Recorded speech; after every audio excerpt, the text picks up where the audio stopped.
माली गरीशार्ङ्गी शङ्खी चक्री च नन्दकी श्रीमान्नारायणो विष्णुर्वासुदेवोऽभिरक्षतु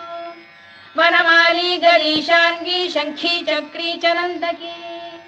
श्रीमान्नारायणो विष्णुर्वासुदेवोऽभिरक्षतु इतीदं कीर्तनीयस्य केशवस्य महात्मनः नाम्नां सहस्रं दिव्यानामशेषेण प्रकीर्तितम् य इदं शृणुयात् नित्यं यश्चापि परिकीर्तयेत्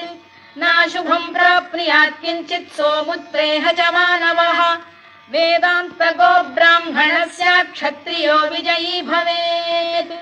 वैश्यो धनसमृद्धः स्यात् शूद्रः सुखमवाप्नुयात् धर्मार्थी प्राप्नुयात् धर्ममर्थार्थी चार्थमाप्नुयात् कामानवाप्नुयात् कामी प्रजार्थी चाप्नुयात् प्रजाम् भक्तिमान्